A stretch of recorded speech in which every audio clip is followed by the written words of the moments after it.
What's going on, everybody? Welcome back to the channel. Again, I am Kyle with Limitless Power Sports Service and Repair.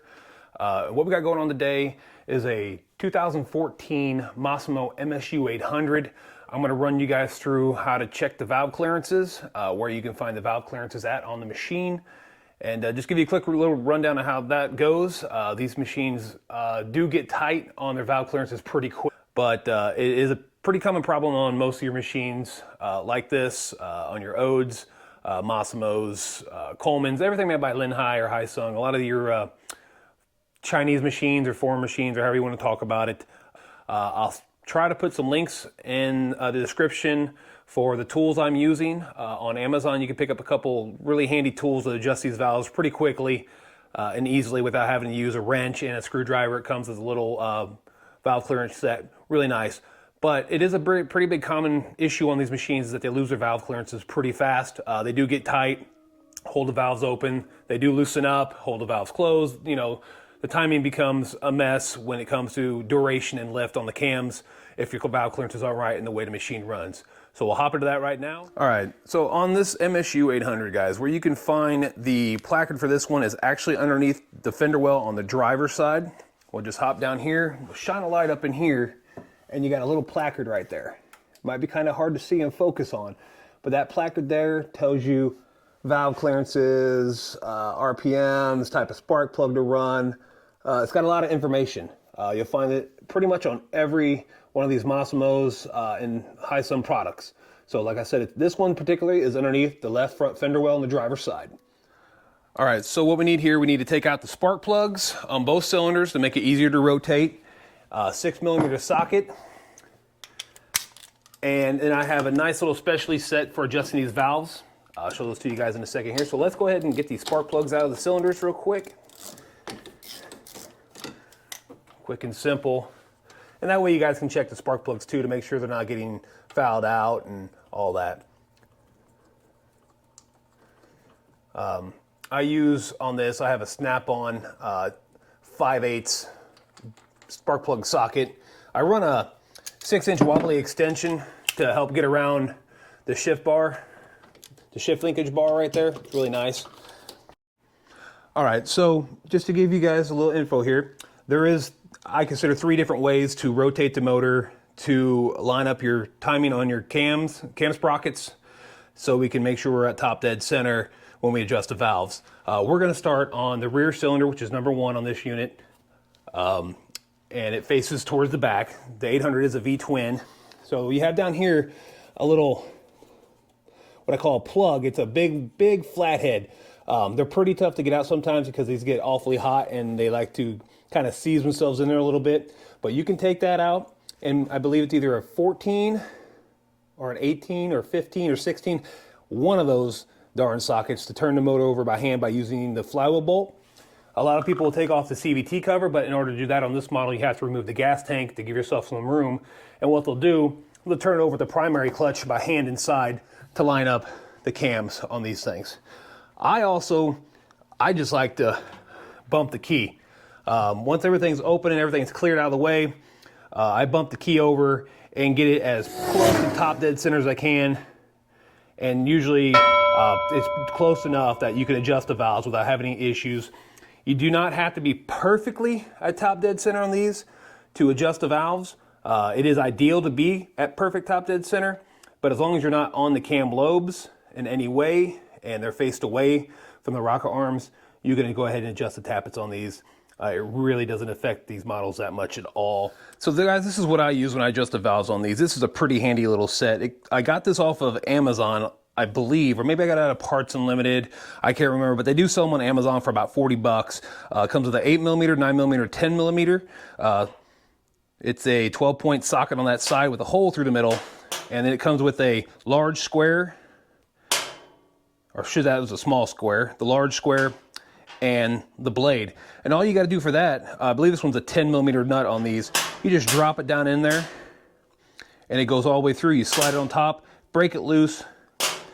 You put your valve lash gauge in there, and then you can adjust that accordingly right here and hold it in place while you tighten it up. Things work super great, super fast, really simple. It's a lot easier than using a wrench and a screwdriver. and trying to hold your valve lash gauge at the same time. I'll try to find some links and put them down in the description here. I remember getting this from Parts Unlimited years ago. Love this little set here. Works really good. It only goes up to 15 thou. Not much more than that. If you guys want to gap spark plugs, get a spark plug gapper. This one here works really well for most of your power sports stuff as far as adjusting valves on shim under bucket, over bucket, tappets, and all that stuff. All right, we got the spark plugs out of both cylinders here. Got to have that out. Makes the motor way easier to turn over. And then we'll grab our 6mm socket, Allen. I can get it off here. Pop these guys loose right here real quick. That one wasn't even tight. That's great. There we go. That one was tight. At least that one was tight. That's kind of a scary situation there. And then then I'll use my electric ratchet. These things are great.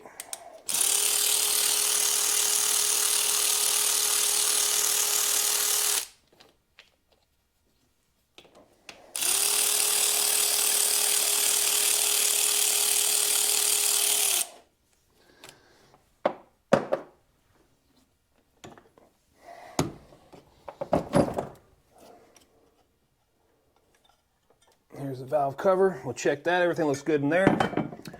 And then we'll pop what I call a half moon off over there on that side, half circle. We will clean this up. And look at that. Somebody had pinched, I don't know if it comes from a factory. I'm not sure who's worked on this before I have. But if you look, somebody has pinched the valve cover gasket in this. So we'll have to order them up a new one. All right, you guys can see here we got the intake valves and exhaust valves. And now we'll check the cam timing on this side. There's two little hash marks on your cam sprocket. You align, and then we could check down inside here and make sure we're at TDC.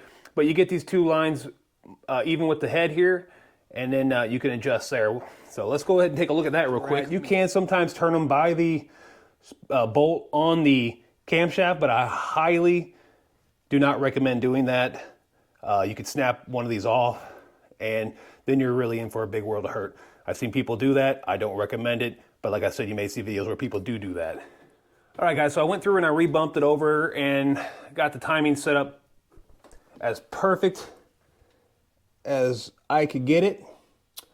You can see the marks are literally lined up with the head. It's right there and right there. So I'm gonna set you up here and we're gonna run through adjusting the valves real quick. So the valve clearances on this model here, the intake goes from 8mm to 12mm, which that's gonna in transition to a 3,000ths through 5,000ths clearance. I like to use thousandths, it works a little bit easier. So on your feeler gauges, you might see it saying 0.076mm, 0.102mm, and 0.127mm, but they have the thousandths on there. I like to set it right in the middle on this one as far as the intake goes, because it gives me three settings. You got your tight, your middle, and your loosest clearance. I like to go right in the middle. On the exhaust, it is 12mm to 15mm, which transitions to 5,000ths to 6,000ths. So I'll set the exhaust at the loosest, which is 6,000ths. So I'm gonna grab the 4,000ths. I'm not even gonna measure these to even see where they're at, because I'm adjusting all four valves on both heads. So let's go ahead and grab our tool here. We're gonna start on the, I'm gonna start on the intake side. And I'm just gonna grab this, and just to show you guys, the intake is as tight can get. We are top dead center compression stroke. So we'll grab this little guy, slap him on here. Actually, let's check that. You see how tight that is? That is crazy, crazy tight. And we are at top dead center on the compression stroke here. So let's go ahead and slide that on, find the little slot, there we go. Break that loose. Let's back this out here. I'm gonna back them both off right now. Oh man, woo! Those little bad boys are tight. All right, so now we got good clearance. Now we'll take our feeler gauge here. Sorry if the lighting's bad. We'll take the feeler gauge here and we'll slide it in between the tappet and the top of the valve stem. Line this all back up and slowly screw this down until We get good pressure. We don't want to get crazy tight where we can't slide it in and out. You want it to be able to slide in and out with a ton of resistance, okay? Without a ton of resistance. So that feels pretty good there. We'll hold it, tighten that down, double check it. Feels good there. Let's go check it again. I like to check it multiple times because sometimes, yeah, that feels pretty good. Now we'll adjust this one here.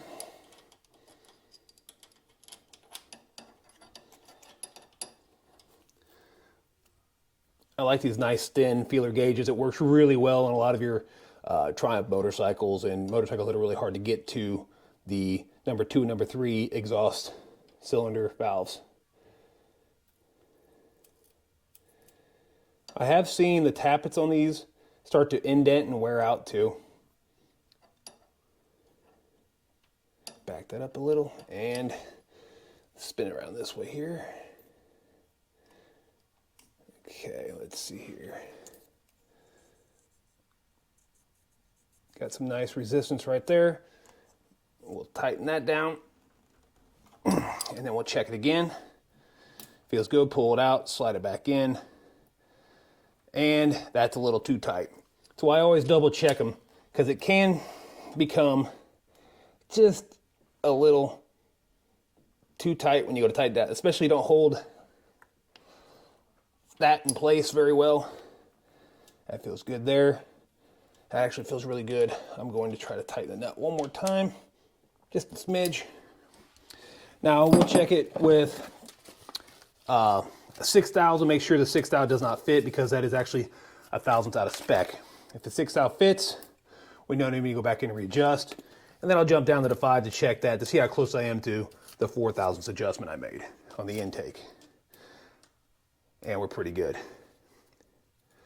So now what we're going to do, we'll go ahead and jump to the exhaust side, adjust that the same way that we did the intake, but we're going to do that one at 6 thousandths. And then we'll crack open the front head and we're going to seal up the rear head, crack open the front, and do the same process up front. I'll just fast forward through the process so you guys can watch it.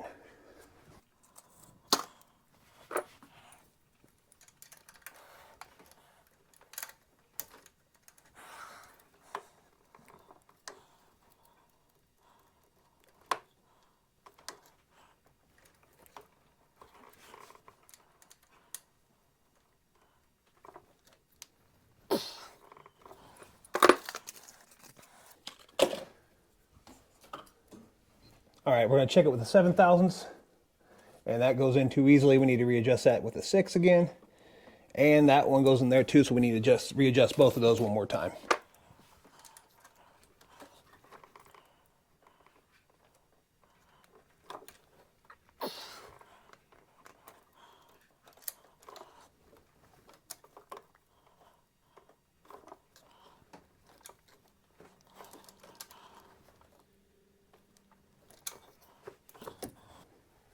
Check it again with the 7 thousandths. And we'll adjust that one more time too.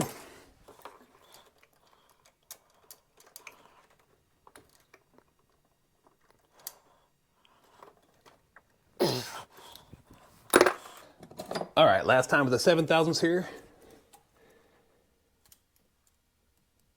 And we are good. So there it is, how you guys adjust the valves on that. Like I said, I'll repeat the process on the front. I'll record it, fast forward through it. Actually, before we hop on the front, I just want to go over something over here. You'll see the silicone over here. You'll want to clean that out. You might want to stuff some nice clean towels down the side. As you clean it out, make sure if you use a brush, you're pulling outwards towards you. That way it doesn't fling anything back in towards the motor. You got to definitely clean this out and use a little silicone to reseal that. So make sure you guys put a little seal on that and it's sealed up a little bit from here down in the half moon, up and across. And that's all you're going to need. And then put the valve cover back on and retorque the valve cover bolts with new grommets, preferably 10 to 12 Newton meters.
All right, guys, there you go.